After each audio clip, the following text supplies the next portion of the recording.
Hey, I'm Victoria Vertuga, and I am the writer, producer, director, and star of Lexi. Also, craft services, dog wrangling, production design, grip, all the things. So Lexi was very much a pandemic movie. So when COVID-19 happened and the shutdown happened, I think like everybody else, a lot of my plans got put on hold. The industry was completely shut down, couldn't do what I love, didn't know, it was a time of a lot of fear and uncertainty, and I still wanted to find a way to be creative and productive and kind of have something to put my time and energy into. So me and my writing partner were kicking around ideas and decided to try to come up with something where it would be mostly me in my house, because that's what we had available to us during that time, right? So what is a concept we can come up with where it's mostly just me, and if we need other people, we can do them one at a time so that we can make this movie. So we were racking our brains for a while trying to come up with things that interested us, that were cool, and I kind of just hit on this idea of what if she's an influencer and we're kind of following her through her own vlogs and her own social media posts, and I became fascinated with the idea of uh, smart homes. Originally, the script was kind of, or the concept was more kind of like what actually the second to last screen was about, like a smart home that kind of goes awry and starts tormenting this chick. But that was a little hard to pull off with our resources. So it kind of just evolved into a girl who is having things go wrong both in her home, mysterious things happening, people are bullying her online, kind of everything all at once is happening to her, causing her to have this kind of downward spiral.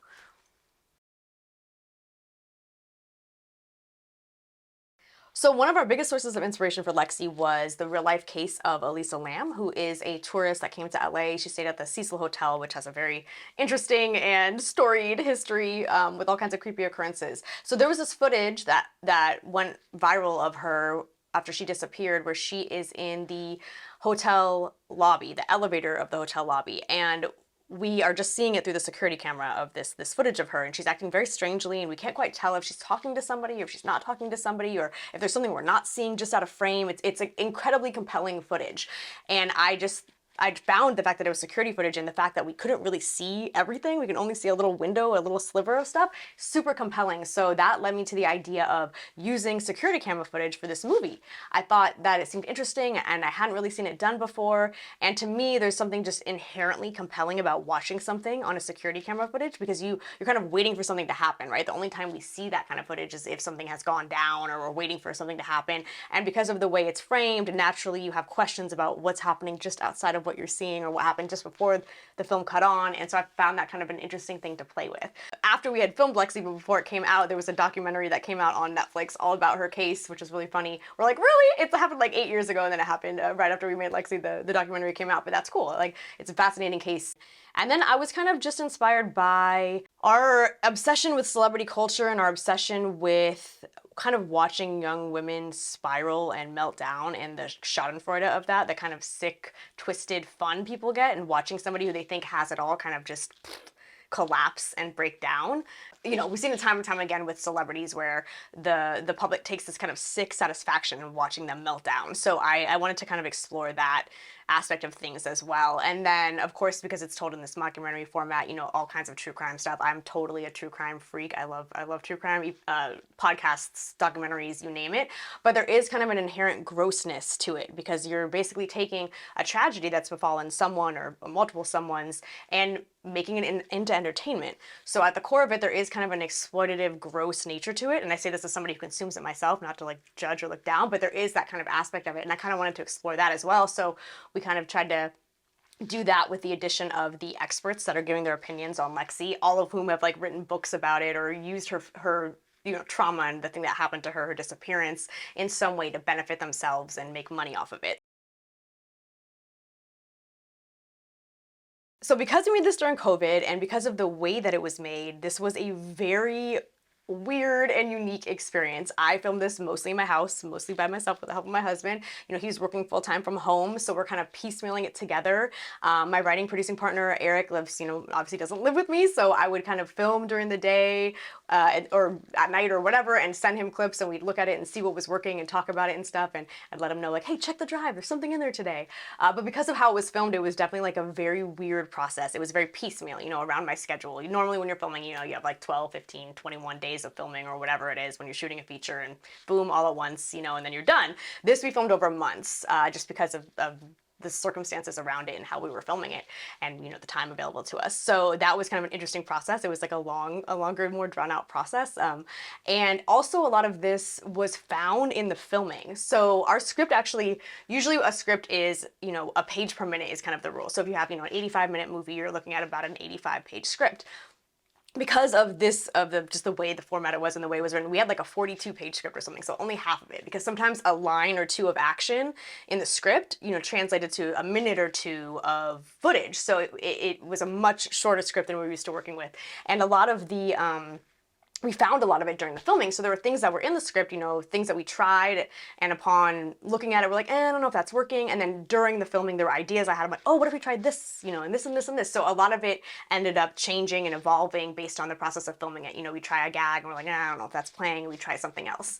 Another challenge, just because of the nature of it, we wanted to leave it purposely open-ended, and I know people will have opinions on that, whether they like it or don't, but because of that, we didn't want to tip our hand in any one direction, right? There's kind of these three theories. That's kind of the setup of the movie. People have these three theories as to what happened to her. Either, you know, she was murdered, she's faking the whole thing, or something supernatural happened in her house. So with what we showed and with all the happenings, we didn't want to tip our hand in any one direction. So you could never really see a person, right? Because if you saw a person, you're like, all right, well, that points to this. It can't be supernatural. It's that actual person, right? So we had to have things that happened to her that could be explained by any of those three things. You know, she could be faking it. It could be a person doing it. It could be something supernatural doing it. So that you, the viewer, are left to decide for yourself what you think happened. But yeah, it was just a completely unique experience, very unlike anything I've ever done as a writer, director, or an actress.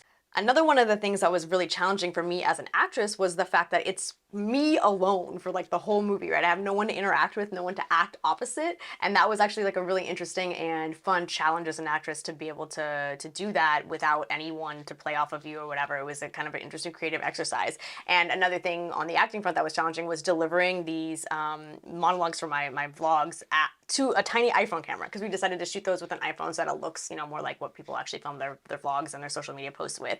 And so that was weird, you know, to just be delivering this crazy thing to this tiny little camera with, you know, nothing.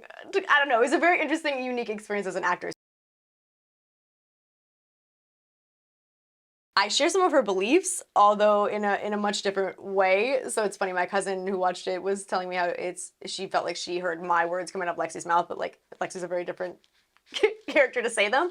But yeah, I think that there are similarities in what we believe in terms of like what she's, you know, espouses on her YouTube channel in terms of like being of service, and obviously she loves dogs and I love dogs. Those are my dogs in the video. We'll get to that later. One of the ways that we're different is definitely our love for social media. Lexi's all about sharing everything with everybody. She loves posting. She loves sharing with her fans, and I hate social media. I find it such like a necessary evil in my business. You know, it's something I kind of have to do, but I truly do not enjoy social media. I don't enjoy posting. I hate selfies. One of the hardest things for me for this project was to like go around taking all these selfies and all these like selfie videos. It was so funny because I'm not that girl. I just do not do it. So that was definitely a fun, random, different thing to have to do. One of the things I think we have in common is our desire to help people and, you know, hopefully make a difference in the world and leave things better. So I think we have that in common. But in general, I think I tried to make her a little more annoying. I mean, I am a bubbly, peppy person myself, but I tried to make her extra bubbly and peppy so that we kind of maybe would find her a little annoying in the beginning and kind of want her to like, oh, this one's the worst. I hope something bad happens to her. And then when it does, we've seen her go through so much that hopefully we feel a little empathetic, you know, empathy towards her. So that was kind of my plan. So yeah, I think in general I have a little bit more edge and I'm a little less annoying, hopefully, but that remains to be seen. My cast, fortunately, is everybody that I've worked with before. I've done, you know, a handful of projects at this point, and very fortunate to know a lot of great actors from the acting jobs I've had or classes I've had or my other projects that I put them in. So everybody in Lexi is someone that I've worked with before in a previous project. Tommy Hobson, who plays Nate, he was in my web series Disgraced. Susan, who plays Alara, she's been in like every project I've ever done. I love her to death. I've known her for many years. And then Maya is a good friend as well, who plays Camille. And Melissa, or who plays Melissa, Felicia, who plays Melissa, is actually the stunt coordinator on my next project, and she was also in my web series Disgraced. So So I wanted to make sure it was people who knew me, who felt comfortable working with me, who felt comfortable in that environment. You know, we were fortunate to be able to film because of the way it was, just me, my DP, and the actor, one at a time, so that people, you know, didn't have to be around a big crowd or anything like that. We had a very, obviously, very minimal as possible crew. So I was really fortunate to have all of those actors that I know and have worked with and trust me back to be able to use for this project. The dogs, bum bum bum. Okay, this is so funny to me, the dog thing, right? So why are the dogs in there, you may ask? Well, because those are my real dogs. And as I mentioned before, I filmed this at my house, at home. So I was deciding in the beginning, you know, do I want to have her have dogs and use just work, you know, work around it, or do I want to have them created while we're filming and, you know, try to hide the fact that they're dogs? But the fact that I have so much dog stuff in my house and it was already kind of complicated filming around our schedules and whatever, I didn't want one more complication. So I was like, screw it. Lexi will have dogs, you know? And that's why I also made her volunteer, because it was like, where do I have access to that I'm allowed to go during this time? And I was still volunteering. I helped run a dog rescue, so I was still able to go to our shelter facility and do that. So it was kind of just a case of, I have dogs, now Lexi has dogs. We're just gonna use it, you know? So that is why they are in there. What I find so funny is people's very, very strong opinions on the dogs and why they're there and the way they react and how useless they are and how they, you know, never react to anything. It's so funny. It's true. They're very chill. My dogs are truly just that chill. They really don't care. So when we were filming, I would maybe get a tiny reaction like the first time we did something, and that was it. If we did, you know, 2 or 3, 4 or 5 takes of something, they don't care. By the second take, they're like, whatever, this is old news. I'm not even the least bit interested or bothered. I've also, on the flip side, gotten a ton of emails and messages from people who are like, I love pit bulls, thank you for having like a positive portrayal of pit bulls in your movie. Actually, a festival that I attended, the guy who, like, one of the people on the selection committee sent me this email and he's like, oh, I love your movie, but more importantly, like, thank you for the pit bulls, they're the best, thank you for having them in there. So it's been really funny. That's been awesome. Obviously, I am a pit bull lover, clearly, because they are my dogs. So I just think it's really funny. It was kind of just an added element that ended up being a good conversation starter for the movie. Here's a question I get about the dogs again. Are her dogs okay? People ask me, what happened to the dogs? Are the dogs okay? You guys, I set it up with a friend. She had the text message with her best friend being like, yo, if something happens to me, will you watch my dogs? For all of you who are psychotic like me and worry about the dogs, it's taken care of. So wherever Lexi is, we won't tell you where she is or what happened, but her dogs are fine. They're living with Mel. I'm sure they're very happy. It's all good. The dogs are taken care of. Don't worry.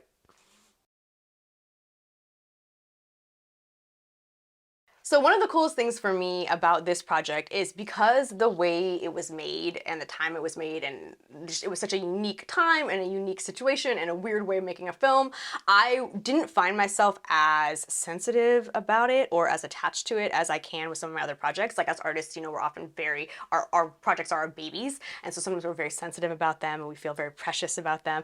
And for whatever reason, because this project was just so weird to me, and I don't mean that as an insult to myself, it just was like a weird project in a weird time, I didn't feel that sensitivity about it, which was awesome. I wish I could like figure out how to recreate that for everything I do going forward. So I was just kind of, we were both just, me and my writing partner Eric, we're both kind of just like, let's put it out there and see what happens, you know? So it's been really cool that it has kind of struck a chord with people. One of my favorite things is that a couple filmmaker friends invited me to some found footage fan groups on Facebook. And so to go in there and see like the discussions that were happening around the movie and people's opinions and how like polarizing certain things were and whether people loved it or hated it, I loved that. I loved seeing the conversations about it. I loved seeing the discussions about it. That is really what you want as a filmmaker, is to create something that makes people talk and think. Obviously, as an artist, nothing you make is ever gonna please everybody. You can't possibly create something that everybody's gonna like, nor would you want to, right? So I think when I make something, I'm looking at it as I want it to be a hell yes or a hell no. So some of my favorite comments are the people who don't get it. They don't like it, they don't get it, and it's great because like the reasons why they don't like it, and it's clear that they don't get it, and it's not, I'm not for them. So that is cool. Like, it's equally cool to see why people engage with something and why they don't. But to be able to be part of these groups and these discussions and stuff and like talk to the people who are watching it and have these conversations with people has been really, really cool. As well as getting some really like nice emails from people who resonated with.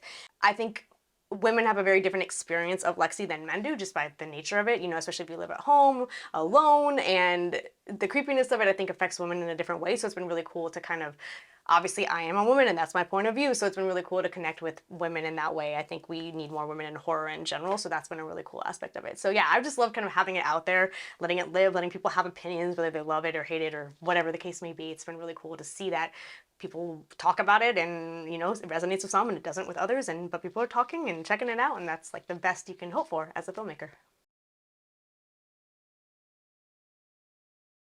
So my all-time favorite thing about Lexi, or the filming process of Lexi, was doing the fetish videos. Those were so ridiculous and hilarious. It was really fun to come up with like what are some really weird potential fetishes that we can have and just make these like ridiculous and embarrassing and so hilarious. And like this giant, like a giant teddy bear, we just like, I have this giant teddy bear now in my closet forever because we just used it to film this.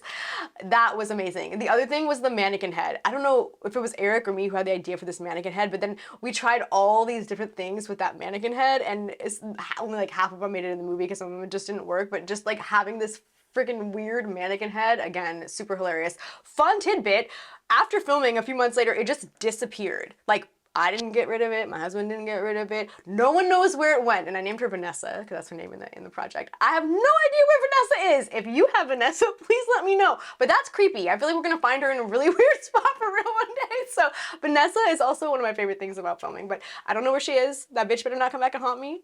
We'll see what happens.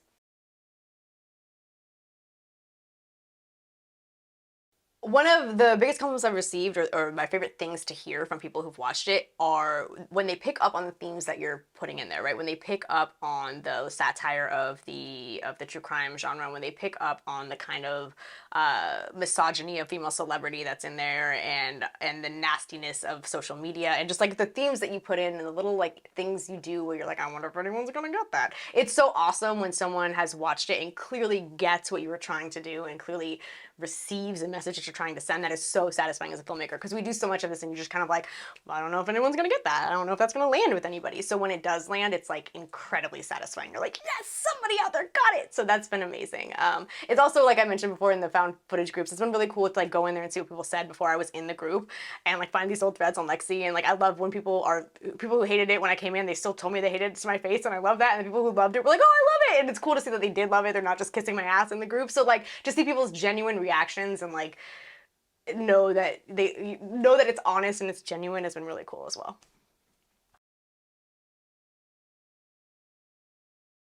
Some of the funny things I've heard from people who don't like the movie are the fact that like, oh, she's so annoying, which, as I mentioned, I meant to do on purpose in the beginning, like especially with those vlogs. I did a lot of research, no offense to wellness vloggers or whatever, but some of them are really extra and there's just a lot. So I wanted to put, you know, a little extra on there. And again, my thought with that was make her annoying. So you kind of like, ugh, with this chick, and then you start watching her go through stuff and hopefully, again, you start to feel bad and develop empathy for her. But I love when they think I'm like super annoying and they don't get it. Like, that's great. It's supposed to be annoying.